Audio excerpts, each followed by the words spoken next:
What if a 7-year-old girl's whisper could topple a $200 million empire?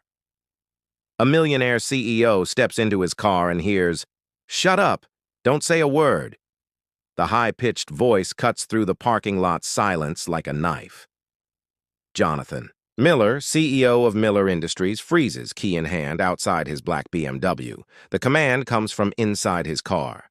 His eyes adjust, revealing a 7-year-old black girl huddled in the back seat, eyes wide with fear. "They're listening," she whispers, pointing to the corporate building. "Your partner and his blonde wife. They said you'd be here." Join Storyloom to uncover the betrayal that could have ruined him. Jonathan, 52, never imagined a street child could change his life. He built Miller Industries into a $200 million tech giant. He trusted his partner, Marcus Williams, for 15 years, and assistant Diana Foster for a decade.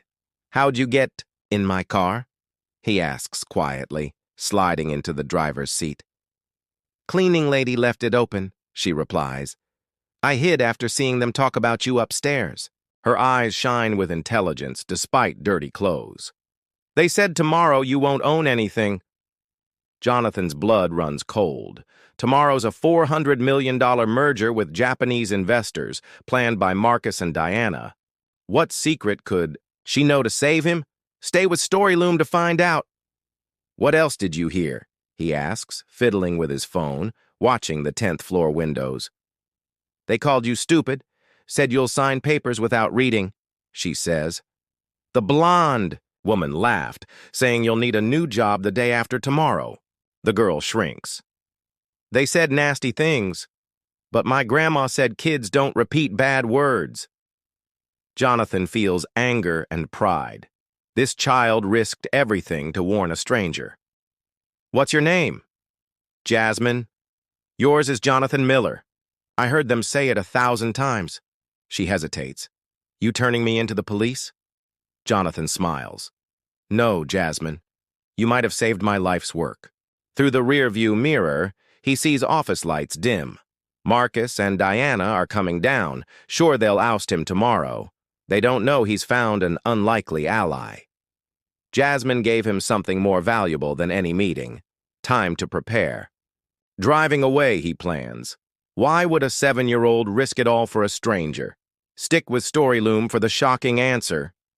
Jonathan drives through quiet streets, processing Jasmine's words like puzzle pieces. Jasmine stays alert, eyes on the mirrors. "Anything else?" he asks softly. "The blonde woman said you trust them like an obedient dog." Jasmine grimaces. "Tomorrow, you'll see dogs bite their owners." The cruelty hits Jonathan hard. 15 years with Marcus, 10 with Diana, and they see him as a fool. "Where do you live, Jasmine?" "Nowhere special," she shrugs, breaking his heart. "Shelter sometimes, or the street. Depends on room or if kids aren't annoying." At a traffic light, he turns. "Why tell me? You don't know me."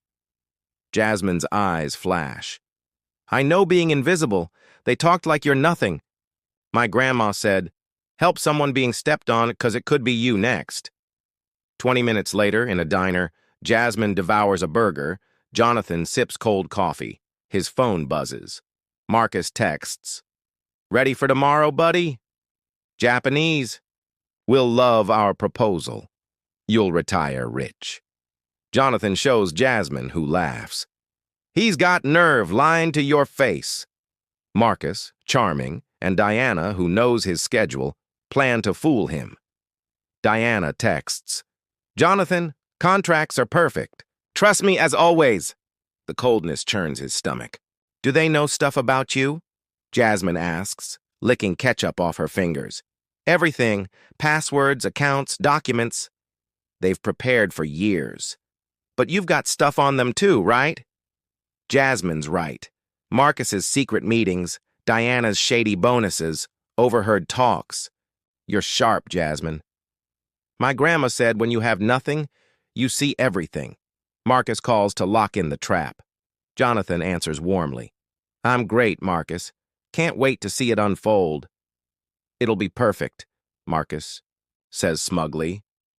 "Just sign where Diana says."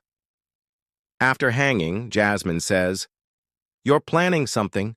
Your eyes are different." Every lie, every fake smile clicks into place. They underestimated him. His best strategies are silent. While they celebrate, he's setting their downfall. How will he turn the tables? Stay with Storyloom. Next morning, Jonathan wakes with clarity. Jasmine sleeps on his couch, wrapped in a blanket. His phone buzzes. Diana at 6:15 a.m. "Good morning, boss. At the office since 5, prepping. Japanese arrive at 2. Trust me and sign, as always." Jonathan smiles bitterly. "You're planning something," Jasmine says, stretching. "Your eyes are like my grandma's catching a liar." "I need your help, Jasmine. Can you eavesdrop today?" "That's dangerous," she says. "I know. I'm hiring protection." Jonathan calls Gabriel Torres, a fired investigator. Gabriel answers, "I knew Marcus didn't like my questions. What do you need?" 2 hours later, Gabriel's in Jonathan's kitchen, eyeing Jasmine with awe. "This little detective uncovered a $200 million conspiracy." "My grandma said when you have nothing, you hear everything," Jasmine replies, biting toast. Gabriel shows spreadsheets, suspicious transfers, fake contracts, ghost clients. Marcus and Diana stole $5 million over 2 years. The merger's for money laundering. They need your signature, then remove you. Jonathan's anger rises. "They stole from my company." Jasmine leans in. "They think you're stupid, but you've got us. Can they outsmart the traitors?" "Find out on Storyloom," Marcus calls. "Partner, hope you slept well. Japanese will be impressed." "I'm sure," Jonathan replies neutrally. Marcus adds, "Diana says skip reviewing documents. Just sign." The arrogance sickens him. Gabriel offers, "Call the police or let them hang themselves." Jasmine claps, "Pretend you'll sign, but you know it all." Gabriel smiles. "Turn them in with evidence."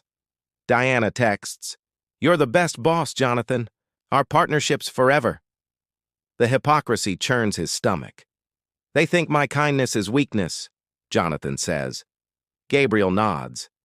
"Show them kindness and strategy are deadly." Jasmine jumps up. "I can record near the meeting room." Jonathan agrees. Gabriel watches you. At 2 p.m., Jonathan enters the conference room like it's routine. Marcus and Diana organize documents with precision. Marcus hugs him. "Glad you're here. Everything's perfect." Diana smiles. "Boss, sign the yellow post-its. Trust me." "Sure," Jonathan says. "But first, something I found last night." Gabriel enters with files, followed by 2 federal investigators. Marcus frowns. "Gabriel, you don't work here." "I do," Gabriel replies. "For the real owner." Jonathan projects spreadsheets. $5.3 million embezzled, 17 shell companies. Diana's smile falters. "Jonathan, what's this?" "You stole from me," Jonathan says. Photos show Marcus at offshore banks, fake contracts. Marcus stands. "Where'd you get this?" "I built a $200 million company, Marcus. I protect my interests." Gabriel hands investigators recordings of Marcus and Diana's fraud plans. Marcus shouts, "You can't prove anything." The door opens. Jasmine enters with a social worker. "Hi, Mr. Marcus," she says sweetly. "I was under your desk when you said you'd steal Mr. Jonathan's company." Silence. Gabriel plays Diana's voice. "Jonathan's a sentimental idiot. He'll need a new job." Marcus's voice. 15 years pretending to be friends. Worth it when he loses. Everything. Diana collapses. Marcus punches the table. "You set us up." "You dug your grave for 2 years," Jonathan replies. "I provided the shovels." Investigators arrest them for embezzlement, money laundering, conspiracy. Marcus shouts, "I'll destroy you." Jonathan adjusts his tie. "You tried?" "Marcus, I'm better at it." "What's the final twist? Stay with Storyloom." As Marcus and Diana are led away, Jasmine tugs Jonathan's hand. "Are they really going to jail?" Yes, for a long time. Gabriel reports, Japanese canceled, but 3 companies want partnerships. Your company's stronger without leeches. Jonathan looks at Jasmine. I'm at peace because of people like you, doing right for no reward. 6 months later, Miller Industries grows 40%. Marcus gets 12 years, Diana 8, their assets seized. Jasmine, in private school, runs in. Mr. Jonathan, I got an A in math. He pulls out documents. Jasmine, your grandmother was Josephine Miller, my cousin. We're family. Jasmine hugs him, crying. I knew you were different. 3 months later, at Jasmine's adoption ceremony, the judge smiles. A story from crime to family reunited. At the celebratory dinner, Jasmine asks, Dad, think Grandma knew this would happen? She knew more than we realize. 5 years later, Miller Industries is a top tech company. Jonathan's scholarship program helps 200 kids yearly, with Jasmine as honorary president. Best day of my life? Jasmine says. When I got in your car and trusted you, I saved our family. Marcus and Diana's betrayal gave Jonathan a daughter, purpose, and proof the universe uses unlikely heroes. If this story of family and justice touched you, subscribe to Storyloom for more tales of triumph where victory is finding allies waiting to shine.